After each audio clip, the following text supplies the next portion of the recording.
بسم اللہ الرحمن الرحیم۔ السلام علیکم ورحمۃ اللہ۔ آج ہم انشاءاللہ ذکر کریں گے مسجد کے آداب کا۔ ہم میں سے بہت سے لوگ جانتے ہیں اور کچھ لوگ نہیں بھی جانتے، تو جو نہیں جانتے وہ انشاءاللہ جان جائیں گے، اور جو جانتے ہیں ان کے لیے ایک یاد دہانی ہوگی۔ تو آئیے چلتے ہیں صحیح مسلم کی حدیث کی طرف، حدیث نمبر 68، جس میں نبی اکرم صلی اللہ علیہ وسلم نے فرمایا کہ جب تم مسجد میں داخل ہو تو یہ دعا پڑھو، اللہم افتح لی ابواب رحمتک، اللہم افتح لی ابواب رحمتک، اے اللہ میرے لیے رحمت کے دروازے کھول دے۔ اور جب تم مسجد سے نکلو تو پھر تم یہ دعا پڑھو، اللہم انی اسألک من فضلک، اللہم انی اسألک من فضلک، اے اللہ میں تیرے سے تیرے فضل کا سوال کرتا ہوں۔ اور صحیح مسلم اور بخاری کی حدیث ہے جس میں آپ صلی اللہ علیہ وسلم نے فرمایا، مفہوم ہے کہ جب تم مسجد میں داخل ہو تو بیٹھنے سے پہلے 2 رکعتیں پڑھ لیا کرو، یعنی 2 رکعتیں نماز نفل آپ مسجد میں داخل ہوں بیٹھنے سے پہلے پڑھ لیا کریں۔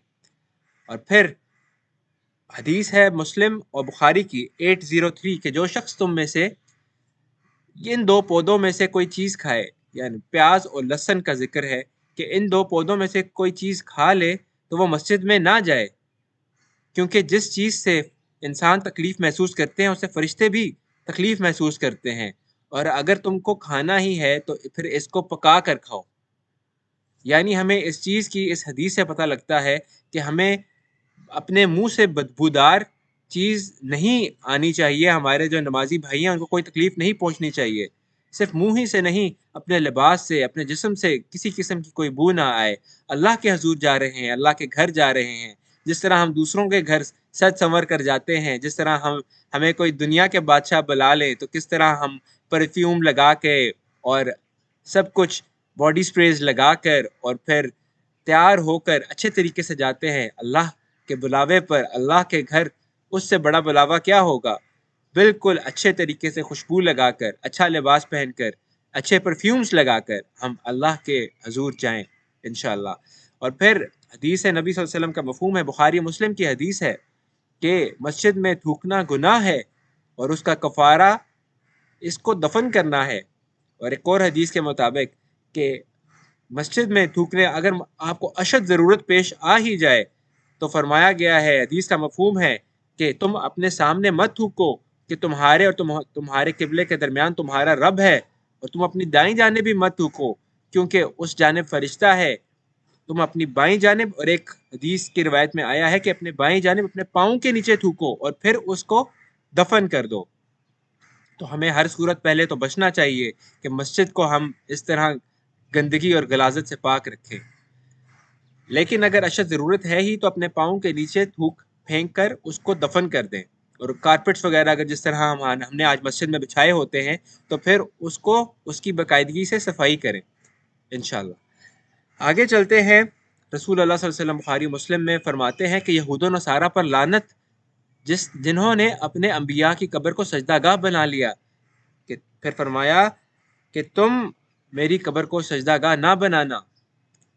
تو یہ ایک اہم لمحہ فکریہ ہے۔ ہم لوگوں میں سے بہت سے لوگوں نے مسجدوں کے اندر مزار بنائے ہوتے ہیں، قبریں بنائی ہوتی ہیں، اور جس طرح اللہ کے حضور حاضری دیتے ہیں اس طرح قبروں پر جا کر بھی حاضری دیتے ہیں، جبکہ اللہ کے نبی نے تو قبریں پکی کرنے سے بھی منع فرمایا ہے۔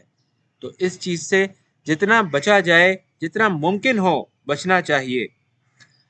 پھر ایک نہایت اہم حدیث ہے، بخاری و مسلم کی حدیث ہے کہ نبی صلی اللہ علیہ وسلم نے فرمایا کہ تم اپنی نفل نمازیں گھروں میں جا کر پڑھا کرو اور انہیں قبرستان نہ بناؤ۔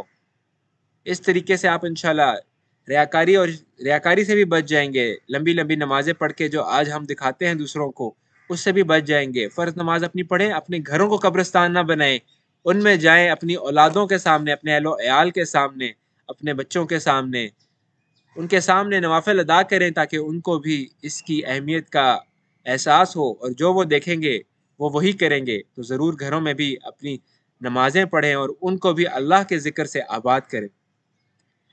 حضرت عائشہ رضی اللہ عنہ سے روایت ہے کہ نبی اکرم صلی اللہ علیہ وسلم نے، ترمذی اور ابن ماجہ کی حدیث ہے یہ، کہ آپ نے فرمایا کہ رسول اللہ صلی اللہ علیہ وسلم نے محفلوں میں مسجد بنانے اور انہیں پاک صاف رکھنے کا حکم فرمایا۔ معذرت، محلوں میں محلوں میں مسجدیں بنانے اور انہیں پاک صاف رکھنے کا حکم فرمایا۔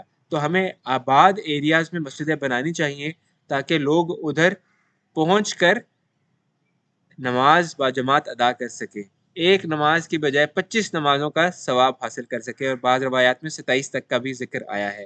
کہاں ایک نماز، کہاں 25 نمازیں؟ تو ہم انشاءاللہ مسجدوں میں جا کر نماز پڑھنے والے بنیں، ایک کی بجائے 25 نمازوں جتنا ثواب حاصل کرنے والے بن جائیں۔ پھر ابو داؤد کی حدیث ہے کہ میری امت کے اعمال کا ثواب مجھ پر پیش کیا گیا، حتیٰ کہ وہ تنکا بھی جسے آدمی نے مسجد سے اٹھایا تھا وہ بھی پیش کیا گیا، اور اس کا بھی اجر و ثواب لکھا ہوا تھا۔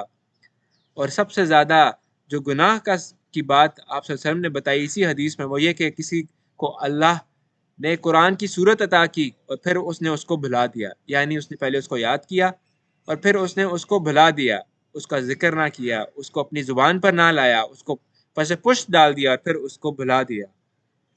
پھر ترمذی اور اپنے ماجہ کی حدیث ہے کہ نبی اکرم صلی اللہ علیہ وآلہ وسلم نے فرمایا کہ تم مسجد میں شعر گوئی خرید و فروخت نہ کرو، تم مسجد میں شعر گوئی اور خرید و فروخت نہ کرو، اور نماز جمعہ کے دن آپ صلی اللہ علیہ وسلم نے جمعے کی نماز سے پہلے حلقے بنا کر بیٹھنے سے بھی منع فرمایا۔ اس سے ہمیں کیا پتہ لگتا ہے کہ ہمیں دنیوی معاملات کے بارے میں مسجد میں گفتگو نہیں کرنی چاہیے۔ خرید و فروخت یقیناً ایک دنیاوی معاملہ ہے، ہمیں حد درجے تک اس سے بچنے کی کوشش کرنی چاہیے۔ اور ابو داؤد اور ترمذی کی حدیث ہے کہ قبرستان اور حمام کے علاوہ تمام جو زمین ہے وہ تمہارے لیے مسجد ہے۔ یہ آپ صلی اللہ علیہ وسلم کو جو باقی انبیاء کے مقابلے میں فضیلتیں عطا کی گئی تھی ان میں سے ایک یہ بھی ہے کہ تمام زمین کو اللہ نے پاک کر کے نماز پڑھنے کی جگہ بنا دیا ہے، سوائے جس طرح حدیث میں ہے قبرستان اور حمام کے۔ حضرت عمر بن خطاب نے ایک دفعہ ایک آدمی کے ذریعے 2 آدمیوں کو بلا بھیجا اور ان کو بلایا اور ان سے پوچھا کہ تم کہاں کے رہنے والے ہو؟ تو انہوں نے بتایا ہم طائف کے رہنے والے ہیں۔ تو حضرت عمر بن خطاب نے کہا کہ اگر تم مدینے میں رہنے والے ہوتے تو میں تمہیں سزا دیتا کہ تم اپنی آوازوں کو مسجد نبوی صلی اللہ علیہ وسلم میں بلند کرتے ہو۔ اس سے ہمیں پتہ لگتا ہے کہ ہمیں اپنی آوازوں کو پست رکھنا چاہیے، اونچی آواز میں مسجد میں بات نہیں کرنی چاہیے کہ یہ باقی نمازیوں کی نماز میں خلل محسوس نہ ہو۔ اس کی صفائی کا بھی خاص خیال رکھنا چاہیے، جس طرح میں نے آپ کو حدیث بیان کی ہے۔ نظم و ضبط کا، ترتیب کا خیال کرنا چاہیے۔ اس چیز کا خیال کرنا چاہیے کہ ہماری جوتیاں اکثر ہم نے دیکھنے میں آیا ہے کہ جو آتا ہے وہ یہاں پھینک دیتا ہے، وہ وہاں پھینک دیتا ہے، واپس آتا ہے تو کسی کو اس کی جوتی نہیں مل رہی ہوتی، سب کو تکلیف ہوتی ہے۔ تمام مسلمانوں کا خیال کرنا ہے جو مسجد میں آتے ہیں، ایک ترتیب کے ساتھ اپنی جوتی اتاریں، ایک ترتیب کے ساتھ اس کو لگائیں، اور ایک ترتیب کے ساتھ بلکہ کوشش کریں جس نے نہیں بھی ترتیب سے لگائی اس کی بھی آپ ترتیب سے لگا دیں اسی جگہ پر، یہ نہ ہو کسی اور جگہ پر لگا دیں کہ اس کو اپنی جوتی ملے ہی نہ۔ تو انشاءاللہ اللہ ایک تنکے کا بھی جب اجر ضائع نہیں کرتا تو اللہ آپ کو اس کا پورا اجر دے گا۔ مسجدوں میں ہم انشاءاللہ پورے آداب کے ساتھ جانے والے، نماز ادا خلوص نیت کے ساتھ کرنے والے بن جائیں، اور جس طرح نبی صلی اللہ علیہ وسلم نے فرمایا ہم اپنی نفل نمازوں کو اپنے گھروں میں پڑھنے والے بن جائیں اور اپنے گھروں کو بھی اللہ سے ذکر سے آباد کرنے والے بن جائیں انشاءاللہ آنے والی ویڈیوز میں بھی قرآن و حدیث کی روشنی میں آپ سے مزید باتیں کرتے رہیں گے۔ Kindly subscribe the channel to get the upcoming videos. Till the next video, اللہ نگہبان، السلام علیکم۔